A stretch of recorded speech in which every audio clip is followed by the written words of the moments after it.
Let's work together before it's too late. Spread the peace, stop the hate. Let's work together before it's too late. Spread the peace, stop the hate. Let's work together before it's too late. Spread the peace, stop the hate. Let's work together before it's too late.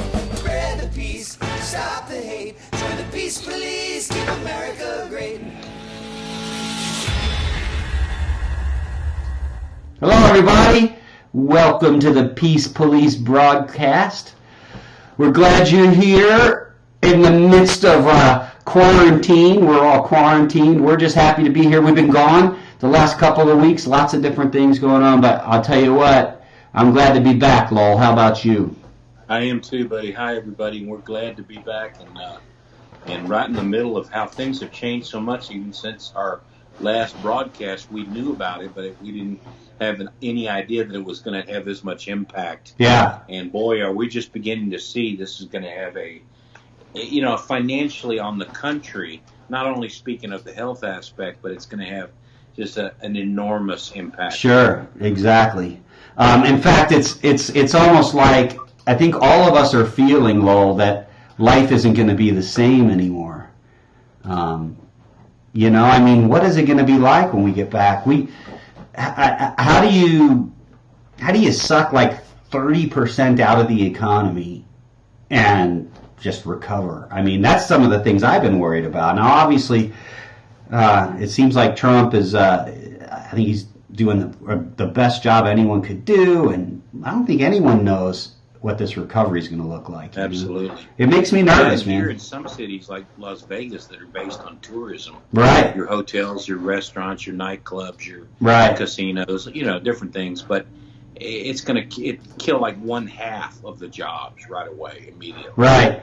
And so it's like, so we got a couple of things going on. We got a governor here that will not approve the use of hydrochloroquine for doctors. Really? And, only if you're in the hospital and on a ventilator. By then it's too late. Why would he not? Hydrochloroquine, from what I've heard, 17,000 cases now. Right. 96% of them, it knocks it out within 3 days. Exactly. So we got a lot of misinformation, a lot of people using That's the right. crisis. The media, of course, always using the crisis to panic us more and try to get us fighting each other. Now the current thing going on, and that's what we talk about is issues on the peace police that can really break the peace. But you got a lot of people that got to get back to work because they're going to starve to death, and their children are. Yes. So they're worried from a different aspect than the person like myself who's almost 70, 69, and I don't go out unnecessarily because they say anybody that's a compromised immune system or 65 and above has a danger. So I don't just stick myself out there for the purpose of doing it. I go to the grocery store like I have to once a week or so. But the truth is some of these people have gotten to the point, well, wait a minute, are you curbing our rights or not? Right. Right, exactly. Tell us the truth. Are you quarantining? We can go pick up fast food in the Jack in the Box. Right. But the priest in the Catholic Church cannot put the pan in your hand because that's a contamination. But you can go get a couple Taco Bells, and the workers will hand you the sack they've been working with there. Yeah. And what you're saying, which is really important, is that what I'm trying to say. No, I get it. It's that people can use this thing, right, as an opportunity to institute stuff that they normally wouldn't have been able to institute. Now, we don't want to sound like conspiracy theorists, right? And we're here to talk about keeping the peace and being civil, and so we'll talk more about that. But this all fits together. All fits together when people try to abuse it. Yeah, is it possible that we could, because, it's drop everything, COVID-19 is the main deal, and it's very important, and but because of that, are there other forces at work that may say, all right, while they're doing that, this is an opportunity to get them to accept some things that they wouldn't normally accept? Like, well, yeah, in the famous words of Rahm Emanuel, we never let a good crisis go to waste. Yeah. And that's kind of a political philosophy that in some senses, because it's politics, you're going to have a little bit of that, whether it's Trump, knocking Pelosi or it's Pelosi knocking Trump. You're going to have some of that. That's right. But when you have kind of nefarious plans right. that some people are drawing up to take away our Bill of Rights, our liberties, and people that, are just thinking of themselves, like, for instance, they don't want to get sick, even though the numbers really aren't adding up. I saw something interesting this last week where, oddly enough, there are no deaths from heart attacks. Really? There's no deaths from, diabetes or alcohol or... Yeah, because every single one of them are getting classified because of the loophole in there to get more federal funding into the hospitals. They're checking them off. And you wouldn't think doctors would do this kind of stuff or hospitals. Right. It's like instead of 800 dead, there's 7,800. Right. Because the 7,000 that would normally be dead died of diabetes and, heart attack, right. cancer. But for some odd reason, even if they don't know what they died of, they're classifying it COVID-19 related. And that helps people get budgeting money, and there's so much, everything comes down to money, and just the way you say things, all of a sudden people are look at the most recent bills that where people are trying to, we're trying to get some good bills through to help relieve, stimulus and get some money through. But even then, the Democrats are trying to put abortion in those bills and stuff like that. Yes, can you believe funding for abortion? It's crazy. And the clinics get to stay open, even though your church can't. But the liquor store and the right, and the the abortion clinics can go, keep going. I'm making a quick note because we went live. Unfortunately, I've been having problems with the software, and this went live on my personal page, not the Peace Police page. So right now, I'm putting a link on the Peace Police page to my personal page. So we still have viewers, people are watching, but that's great. But we're not on the right page. Sorry about that, folks. Hold on a second. When it gets replayed, and then we'll post it. We'll post the thing there. Yeah. So here's the link. I'm just doing this post real quick. We are indeed live, bud. Yes, we are. Because of the quarantine, we're in another. I'm sorry, just finishing this.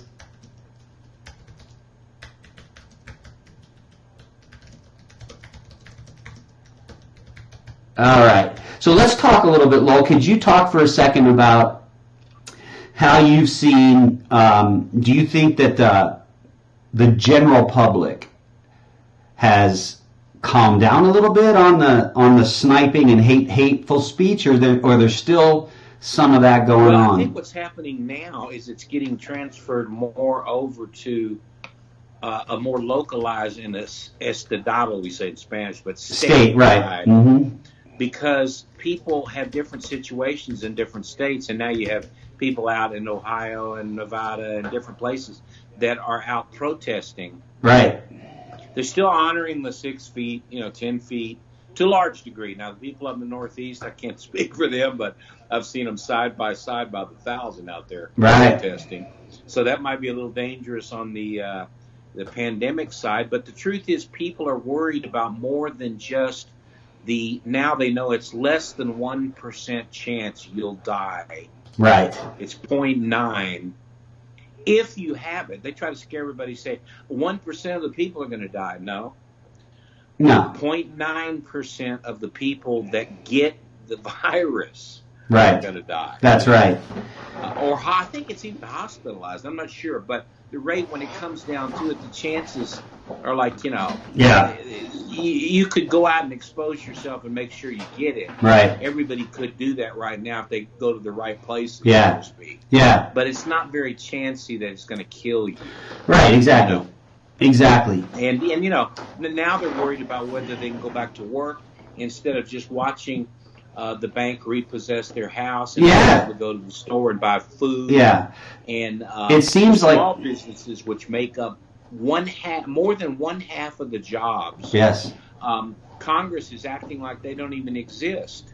Right. Where half, you may be like myself, I own a pest control company with 5 or 6 employees. Right. But when you put all those little companies that have 10 employees together, that's what Walmart and all them together put out there, over half of the jobs. Right.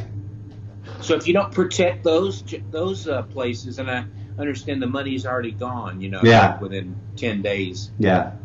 So some of us couldn't even get in line to get it. Yeah. There's so many things going on that people are kind of turning more toward their self-interests of survival. Yes. Yeah, so I agree with you. I think that on a certain level, the pettiness has gone away because we're wondering what the heck's going on. On that level, it really has, and I like seeing that. And we've seen some of that with Governor Cuomo in New York and Governor what's his name in Newsom. They're saying, I'm going to say this. I hate to be viewed as an irrational right-wing nut, but left people think that that's what you and I are, Lowell. But we're not. Yeah, they do. They're wrong. They're wrong, but that we're not. And one way to show that we're not... They're not going to investigate it. They're going to find out. If they investigate it, they're going to find out, no, actually, we're the most balanced on the scale. The reason that there is that's right. fair and balanced. We're more fair and balanced than Fox is, I'll tell you. That's true. And the proof is that we call the president out when he messes up. Yep. And we don't defend him at all prices or at all costs, and we even say things like, listen, if he wasn't president and I met him and got to know him, I wouldn't let him be an usher at my church. Yeah. I don't really know him, you know what I mean? Maybe I would. I think he's profane. And now, the image I know that's been drawn of him a lot of times, even like something I saw today, I don't mean to take us off the subject, no. But I saw something today about how 9 or something women accused, back when Trump was running for president. Yeah. There were like 8 or 9 women. Now there's 0. Wow. That say that's true. They've all recanted. So you really never know the full story of what it is. Now, I do know that some of the antics that I see him do, I don't like. I don't like, no. But I also know that if I had to have a guy driving the 18-wheeler, right. I don't care if he, excuse my expression, but he's an asshat, right. or whatever. He could drive it on ice. Right. Exactly. And what we've said, kind of from a policy or position standpoint in this situation, when people say, because we also do another broadcast, because both you and I are former pastors. We've been involved in just Christianity in general and evangelicism for over 3 decades, right? And I get asked this all the time from people who aren't Christian, who know I am a Christian, and have a certain amount of, it's not like they're trying to trip me up, but they really want to know. And they say, how can you as a Christian support Donald Trump? Donald Trump is a womanizer. Donald Trump is profane. Donald Trump is...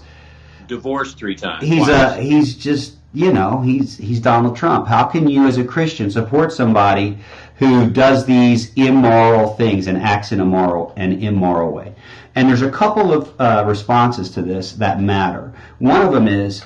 your screen might have gone out there, Rick. I don't know. You're back to it. No, it looks good over here, so I think we're good. Okay. Yeah. So, what's the... I see. On Skype, you lost me, but that's all right. Well, I'll put it back for you. Yeah, I hear what you're saying about that. So what's happening is people ask us that all the time, and I think there's 2 veins of defense for this. The first is the proper understanding from kind of a Christian perspective is all of us are sinners and immoral, and if you're all short of the glory. Yeah, and if you don't think you are, then you're worse. You're deceived. If you don't think you are kind of a struggling person who struggles with morality and doesn't always get morality right, and has kind of sin and immorality in your body and in your being, if you don't believe that, then you are what the Bible calls deceived. You literally don't see the truth. But you know what? Most of us do. Most of us know that we know. We have issues, right? So the first issue is you're pointing out those things about Donald Trump as if they disqualify or they prevent me as a Christian from supporting him as the President of the United States. Okay? The job. That's crazy. Let me tell you why. I don't ask my... I've had a lot of health issues the last few weeks, which is one of the reasons we haven't been on. And I've been in the ER like twice, and I've been with doctors a bunch. And I've had a colonoscopy. That's always fun, right? But let me tell you something. You don't want someone who's like an auto mechanic doing your colonoscopy because, you one slip of the wrist and you have a serious problem, okay? So what do you want for that process, the procedure? You want the skilled expert at colonoscopies. You want a GI doctor. I'm not going to interview. He might be an atheist. I'm not going to interview him about whether he tithes. I'm just not. I'm not going to ask him, do you have any spiritual beliefs? Yeah, or, what do you think of Jesus? I might actually, if the Lord opens a door, I might minister to them during the process. But my point is this. The qualification that I need at that moment is someone who's a brilliant genius at fixing my health issue. And this is why Christians voted for Donald Trump. Because we saw the alternative, we saw everything that was out there, and we said, you know what? We need this guy at this time. For this, we need an outsider to come in here and put a real ratchet on this swamp in there. And we started this thing called the Peace Police, Lowell. Actually, you're the impetus. That's why we call you the founder and visionary. Because just as Trump was coming into this political, as he was joining the race, before Obama was out of office, people just started going crazy. And we saw things polarized, and I saw family members disown me, basically, and and we saw this, and we said, you know what? We need to be able to disagree politically without being hateful to each other, right? That's all. Yeah, and then we've lost that in the country. In fact, I saw a post, a friend on Facebook that goes way back years and went to church where we had the church and all that. Yeah. And she said she's really disappointed that someone would put on their web page, their personal, not web page, but Facebook page, that I don't want anybody to disagree with me on here. Right. Or something like that. And she was saying that what happened to our ability to stay friends, and even family, and even coworkers, and even fellow Americans, and everything else. If we can't discuss things, we can't disagree and have different opinions, but still love each other. And so, is it gotten that cold that you would say to somebody? I mean, I've always appreciated you, and I know we have a handful of friends that are the same way, where it's like, give me your best shot. I know you disagree with me. Give me your best shot. Why? We like that stuff. Right. We like to hear it because I want you to turn me around in the other direction if I'm going the wrong direction. You know what I'm saying? Right. So I will listen, as long as it's factual and not emotional, I will listen to what you have to say and hear your evidence. And that's a good thing. That's not a divisive thing. That is a iron we say in the Bible, iron sharpening iron, which just means we get better. That's right. At defending our position and what we believe, why we believe it. Exactly. I got some weird audio going on right now. It's like there's kind of a major COVID. Yeah, there's like a delay now where we're oh, that is so crazy. Hold on a second. I think I know what it is. Oh, I found it. All right. You still there, brother? Crazy. Yeah, that'll just add a good... It's been crazy. We've had technical glitches. Even right now, there's some crazy glitch on our screen. It looks like Facebook is in the middle of our screen. Wow. So the demons are in the... Well, they've got control of it all now anyway. We'll be off the air soon. Yeah. No, it's fine. It's I won't say it's spiritual. I'll say it's more me being out of time and computers. Okay. It was weird this morning or this afternoon trying to get ready for this, and I came in and logged into my system, and all of a sudden, all the settings from our broadcast every week, they were all gone. They were just wiped out. Like I'd never. Weird. So I have to scramble and get all the logos in and stuff. Anyway, it's been one of those days. I'll chalk it up to just ghosts in the machine, but we're talking about in this broadcast, and we'll close here in just a few minutes, but we've covered some things. We talked about the president. We talked about Corona. We've talked about this new reality that we've got. And listen, every one of us is nervous right now. I mean, yep. I have a trust in God. If you say you're not concerned, you're not being honest. That's right. Yeah. I have a trust in God that kind of as an overarching umbrella over my life. Governing trust, yes. I'm trusting in Him. But looking at the short term and what we might have to go through as humans, I'm nervous. We don't know. I'm blessed that my job is intact right now because I can do it from anywhere. I'm blessed. But, my company's a company and it's a publicly traded company, which means, the economy could crash it. Well, and I want to say on that point, Rick, mm-hmm. not to cut you off, but I know people are more concerned on the health aspects. Mm-hmm. I can tell you this, that it has been blown way out. It is serious, but it has been blown way out of proportion with inflated numbers of dead people, all attributed to COVID when they died of a heart attack or pneumonia or something. And it's logical to think, living day by day, this could kill me this week. But the truth is, if this country has an economic collapse like the Great Depression, which we've already passed those unemployment numbers in the last 11 days. Right. So that's where we're headed. And I'm going to tell you something. Many, many more millions will die. That's right. Than would die from the virus. Flu. Listen, I agree with you 100%. The flu is dangerous to people over 70, people with health issues, even someone like me. I'm 57 and I have diabetes, which means I have a compromised immune system. Listen, it's serious for me and for those people. But guess what? Not for the average, healthy, especially young person. If this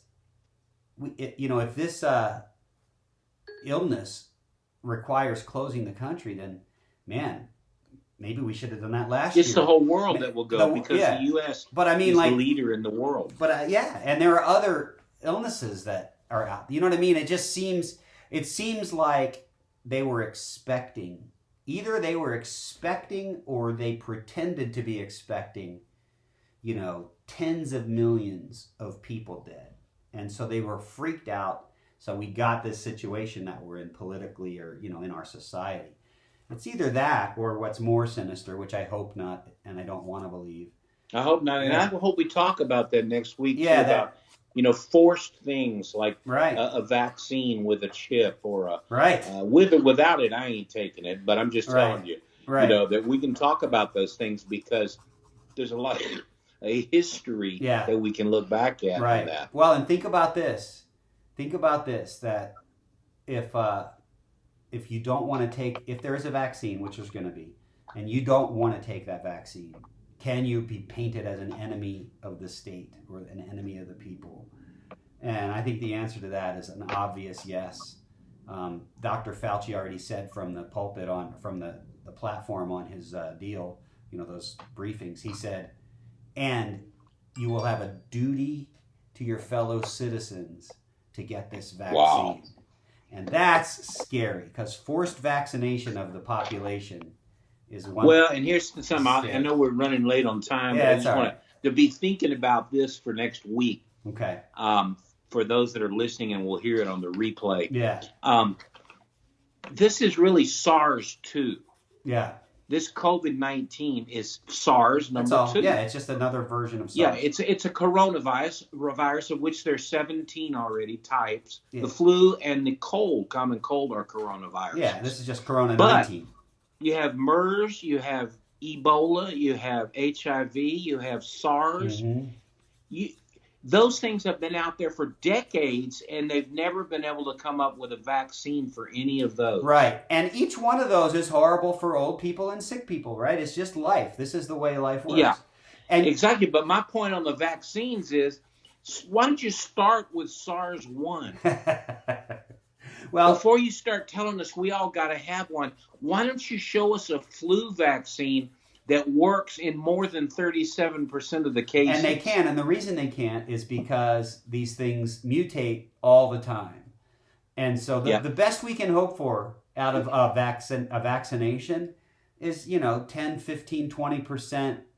At the risk of all the things that are included in it, and we can go through that. That's a whole I don't want to get on an anti-vax campaign, but there's about 9 different things that are in the vaccine other than just the vaccine. Well, and I think that overall thing we're saying here, and then we'll go ahead and wrap this up. But close it out. What we're saying is sometimes you don't want the cure to be worse than the disease. All right, the operation was a success. Yeah, don't just believe it. Yeah, the operation was a success. Unfortunately, the patient is dead.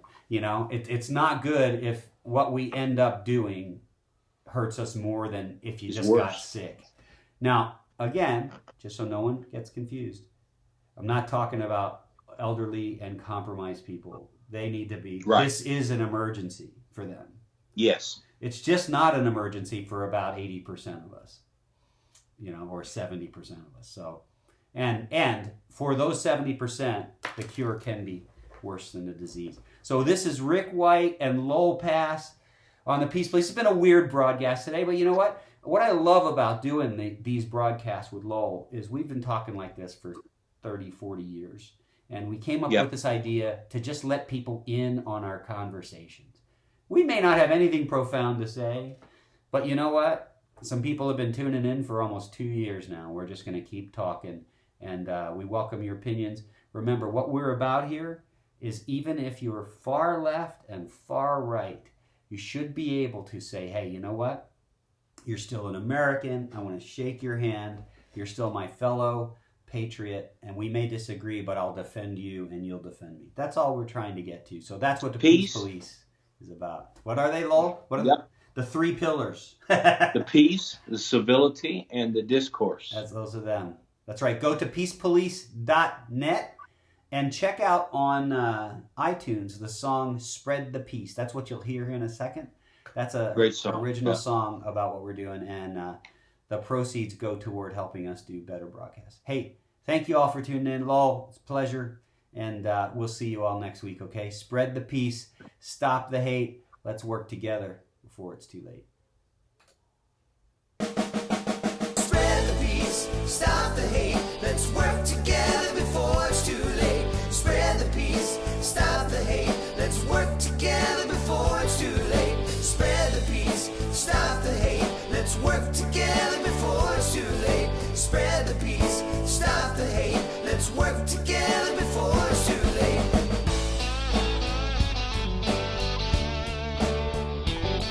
Now brave men died to keep you free. They paid the greatest price so you could speak your mind and live a long and happy life. But I turn on the news and see us fighting with each other.